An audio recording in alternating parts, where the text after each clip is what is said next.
Բարև ձեզ հարգելի գործընկերներ, հրավիրել ենք ձեզ, որպեսզի ներկայացնենք վարչական դատարանի որոշումը հետի հետ կապված, իմ գործընկեր Արամ Օրբելյանը կներկայացնի իրավական մասը որոշման, այնուհետև ես ներածական փոքրիկ խոսք կունենամ եւ պատասխանեմ ձեր հարցերը։ Շնորհակալություն։ Բարև ձեզ, շնորհակալություն այսօր այստեղ լինելու համար, փորձեմ շատ հակիրճ նկարագրեմ ինչ ա եղել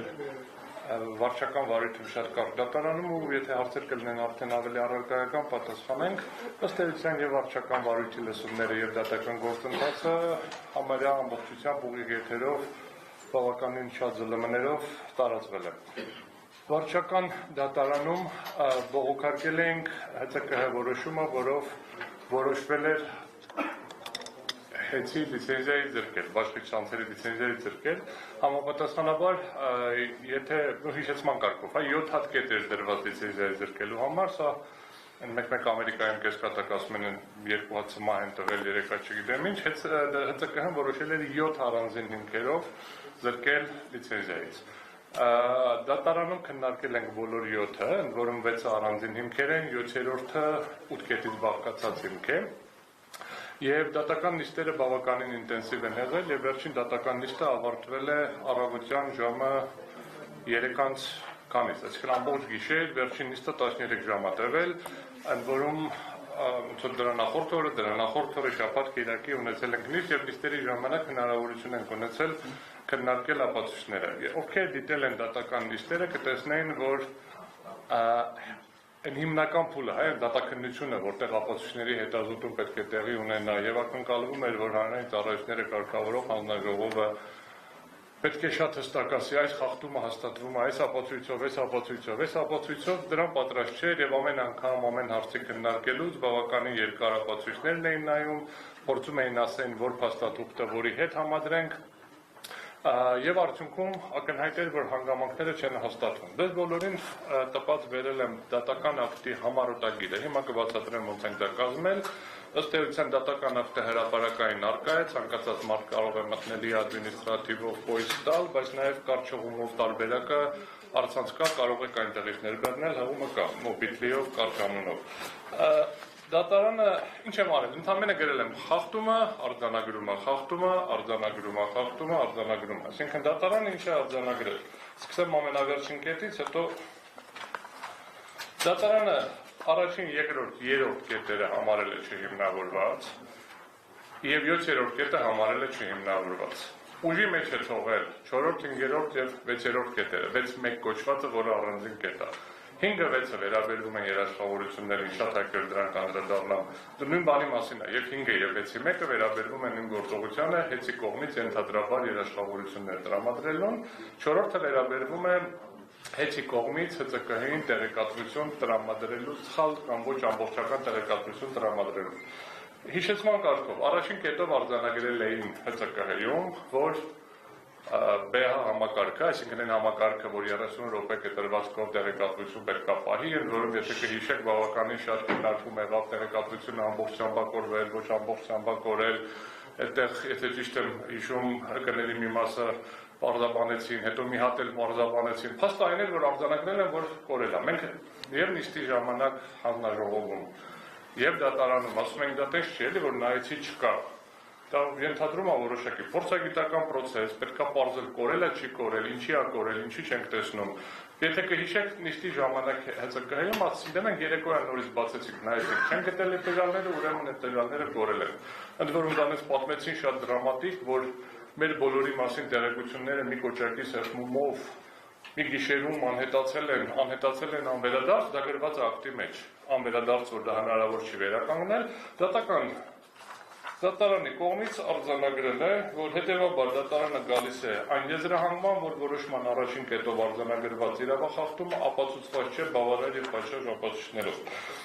Ընդ որում, եթե տեքստը կարդաք, կտեսնեք, որ ասում է փաստը ներկայացվել է որպես դիտարկման արդյունք, այսինքն վարչական մարմնի սեփական ընկալում։ Չկա որևէ արտաքին կամ անկախ աղբյուր, օրինակ տեխնիկական փորձաքննություն կամ աուդիտ, որը կհաստատի, որ տվյալները իսկապես չեն գրանցվել, ջնջվել է ճակատներով անշված, ավելին նիստի ժամանակ է, որ ասեցինք, լավ, սերվերում փորձել եք նայեք, ասեցին չէ։ Մենք ուղղակի ծրագիրը բացել ենք, չկար, համարեցինք, որ չկա, ջնջվել է ու դրա համար զրկել ենք լիցենզիայից։ Եթե լիներ տուգանք, եթե լիներ այլ պատասխանատվություն, կասենք լավ, ինչ-որ միջամտության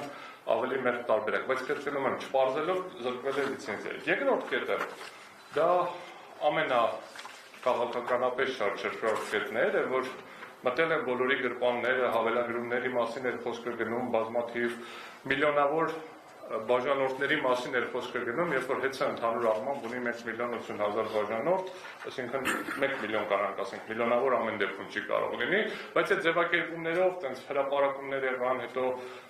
տարբեր քննարկումներ եղավ, դատարանն ընդամենը արձանագրել է հետևյալը։ Այս պայմաններում ներկայացված թվային տվյալները թեև կարող են վկայել առանձին խախտումների առկայության մասին, չեն կարող ինքնին բավարար հիմք հանդիսանալ դրանց համակարգված բնույթը հաստատելու համար, քանի որ առանց հարաբերակցական գնահատման հնարավոր չէ եզրակացնել, թե արձանագրված դեպքերը կրում են զանգվածային և կրկնվող բնույթ, թե ունեն բացառիկ կամ դրվագային բնույթ, հետևաբար վարչական մարմնի կողմից համակարգված խախտումների վերաբերյալ արված եզրահանգումը չի ապահովում բավարար հիմքերով, մինչև էլ արձանագրել էր, որ նշված ընդհանուր ցուցանիշից չի բխում, թե կոնկրետ որ ժամանակահատվածում, որ հաշվիչների կամ որ անձանց գործողությունների արդյունքում է ձևավորված տարբերությունը։ Սա զուտ հիշեցնելու համար ասեմ, որ նիստի ժամանակ, որ ասում ենք, որ ապացույց, ինչ-որ ապացույց է մատնանշում։ Ասում են, այ ես ցուցանիշները, տեսեք, ինչ-որ մեկի հաշվիչի ցուցանիշներն այստեղ սխալ է լրացված։ Ասում են, կարանք բացենք, բացում ենք, տեսնում ենք, ճիշտը սխալը դժվար է գնահատել, բայց տեսնում ենք, ապրիլը մայիսը մի քիչ աճել է, հունիսը մի քիչ էլ աճել, խուլիսը մի քիչ էլ աճել, օգոստոսը նույն թիվն է, սեպտեմբերը նույն թիվն է, հետո մեկ էլ հաշվիչը վառվել է։ Ասում ենք, լավ, այսինչ ասում են, դե գիտեք ինչ կապ չունի, որ դա տեղի է ունեցել ժամանակավոր կառավարչի կառավարման ժամանակ, մեկ որ դե հեծում է խախտում ա եղել։ Ասում ենք, լավ, բայց ասենք հեծին զրկում եք լիցենզիայից ենթադրյալ խախտումների համար, եթե զրկում եք լիցենզիայից ենթադրում է, որ հեծը պետք է պատասխանատվություն կրի, բայց պարզվեց, որ ինչ խախտումների վերահղում են անում, հիմա քանակների մասին էլ կասեմ ինչի մասին է, դրանք բոլորը տեղի են ունեցել օգոստոս, սեպտեմբեր, հուլիս, եթե դրանք խախտում են, դա էլ ուրիշ հարց է, որովհետև ապացույցների մեջ ակնհայտ հակասություններ կային, ասենք կա ապահավաքակցման ակտ, որը ստորագրված չի, որտեղ գրված է, որ այդ հաշվիչը հանելուց ինչ թիվ է եղել հաշվիչի վրա, եւ կա փորձագիտական եզրակացություն, որտեղ գրված է հաշվիչի ցուցատախտակը ընթերնելի չի, հնարավոր չի տեսնել, փչացած է։ Ու մեկը չի, բազմաթիվ են տենց, այսինքն որ ապացույցը բացեցինք կամ համարյա որ ապացույցը բացեցինք, նմանատիպ խնդիրներ կան։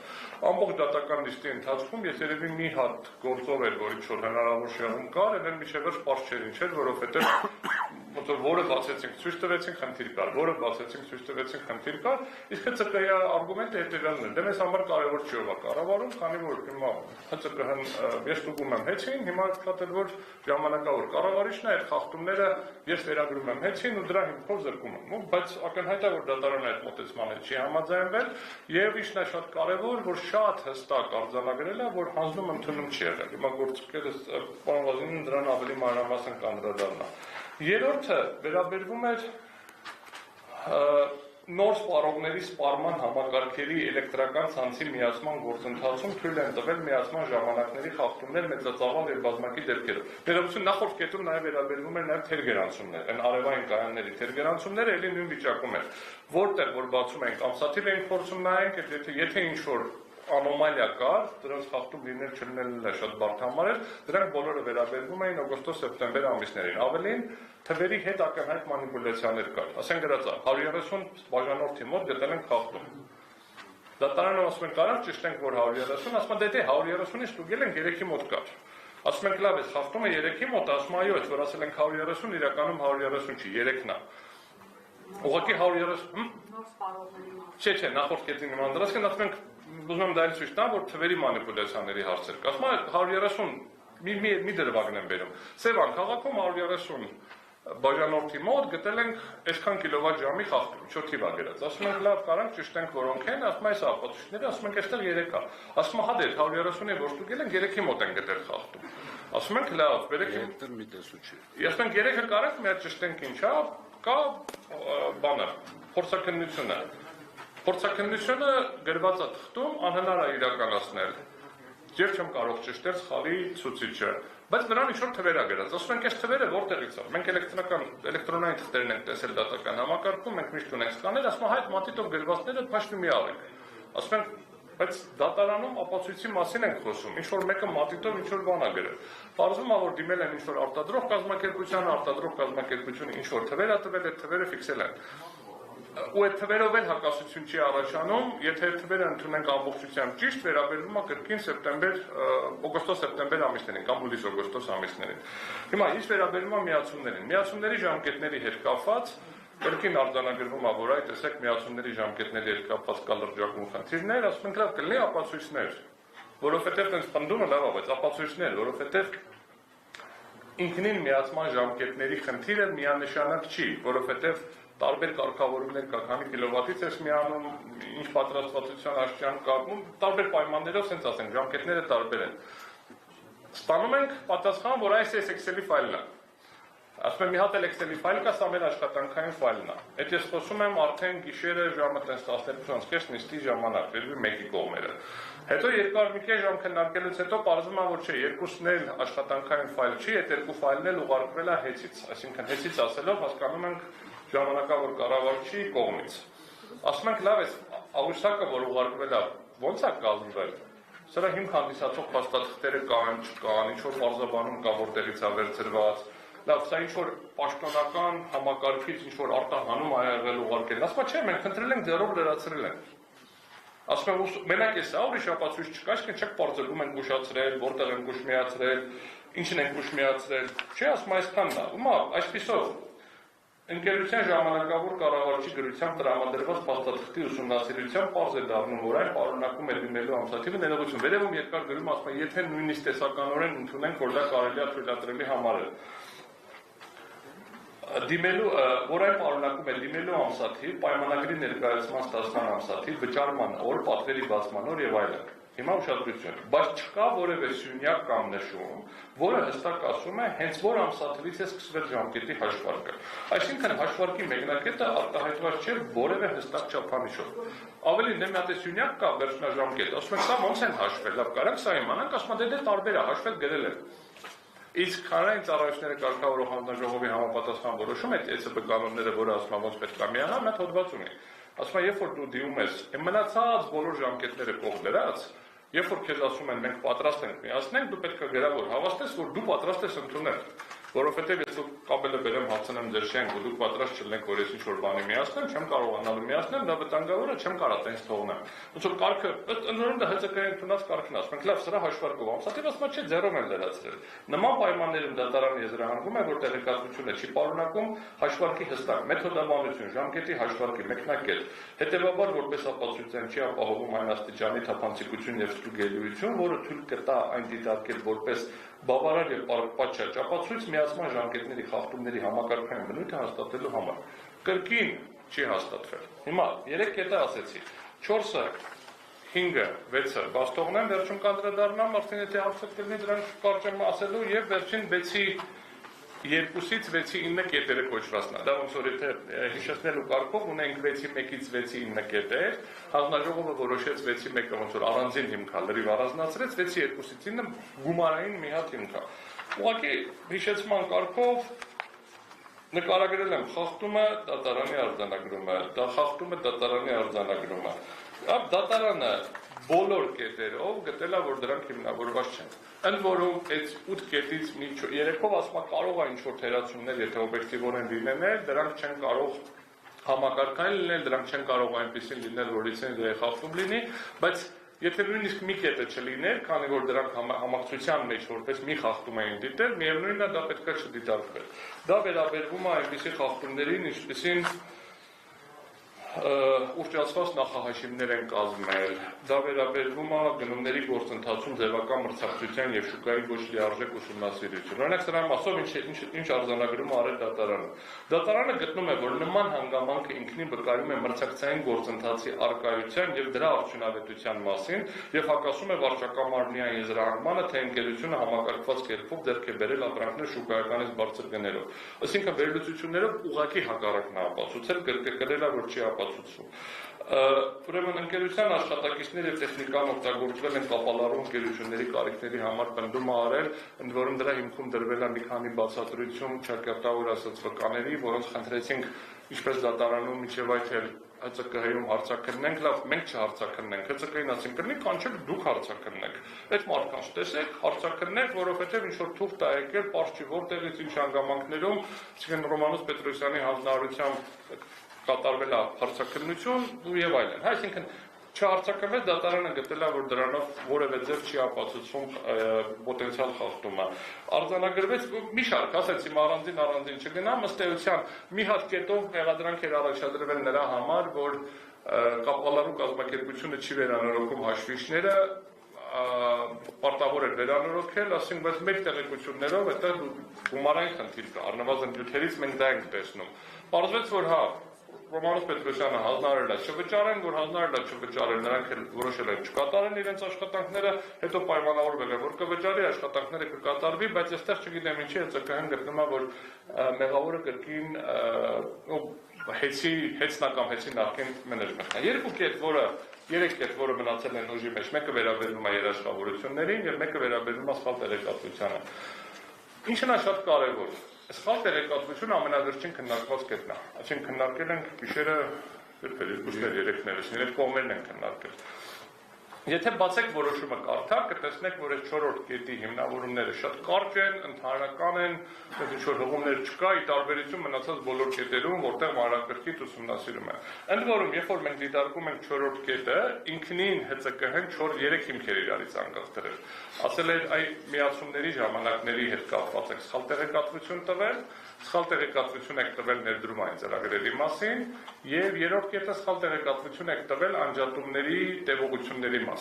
Որ անջատումը ինչքան անջատված եղել, այսինքն այդ uptime report-ի մասով, այդ սայթի կոչված այդ հաշվետվությունների մասին։ Եթե մենք նայենք որոշումը, ըստ էության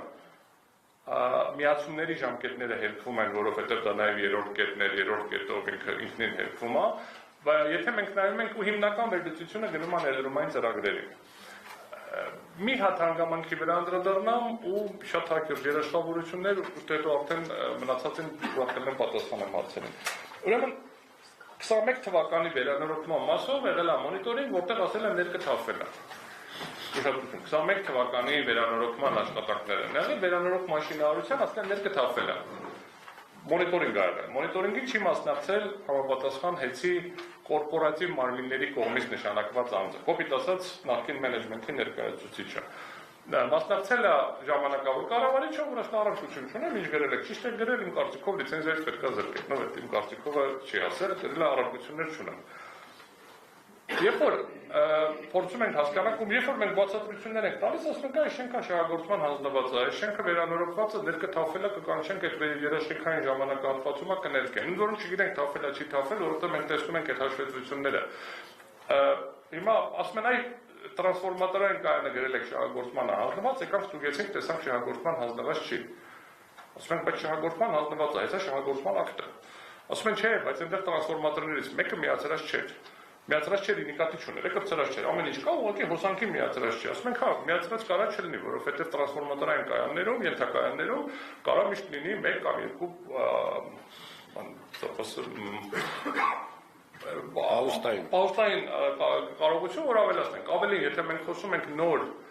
կառուցվող թաղամասերի մասին, ակնհայտ է, որ այնտեղ կարողությունները շատ ավելի շատ են լինելու եւ միացվելու են աստիճանական։ Դա չի նշանակում, որ ինքը շահագործման չի հանձնվել։ Դա նշանակում է, որ շահագործման հանձնվել է եւ շահագործվում է ըստ անհրաժեշտության։ Նույնը վերաբերվում է անջատումների ժամանակահատվածին, այսինքն մենք ցույց տվեցինք ակնհայտ, ասում այն տեսեք 110 քանի հատ անջատում ունենք, ասում ենք, բայց այդ 110 քանիսի վերլուծությունը, առաջնային թե վերլուծությունը ցույց է տալիս, որ 40 դեպքի է վերաբերվում։ Ուղղակի նույն մարդը 2 անգամ է զանգել, որ զանգում է ինչ-որ ժամանակ հետո լույսը չեն տալիս, նորից է զանգում։ Կա տվյալների համադրելիության խնդիր, որը երբ որ մի հատ ենթակայանը անջատված է, բայց այդ բնակարանին կամ շենքին ուրիշ տեղից հոսանք ենք տալիս, ավտոմատ համակարգը շարունակում է հաշվել, որ անջատված է, բայց արդեն դու գիտես, որ ուրիշ տեղից տվել ես, եւ համապատասխան հաշվետվությունը շտկվում է։ Ամեն դեպքում այս մի կետն է, որը մեծ պատճառաբանություններ չունի եւ դատարանը ամեն դեպքում գտել է, որ մոնիտորինգների արդյունքներով այ այս խախտումները հիմք են հանդիսացել ձեռքելու եւ մյուս կետը վերաբերվում է երաշխավորություններին։ Սա ամենաերկար քննարկված շրջշրջված թեմաներից մեկն է կրկին հանձնաժողովում էլ դատարանում էլ, որովհետեւ առաջինը օրենքը չի արգելում երաշխավորություն տալ։ Ընդհանրապես օրենքը շատ պարզ ասում է, որ արգելվում է օտարել, այլ կերպ փոխանցել, ոչ թե փոխանցելու ռիսկ ստեղծել, ոչ թե ռիսկի տակ դնել, ոչ թե հնարավորություն փոխանցել եւ գրավատնել։ Հիմա օրենքի մեկնաբանությունը ՀԾԿՀ-ն դատարանը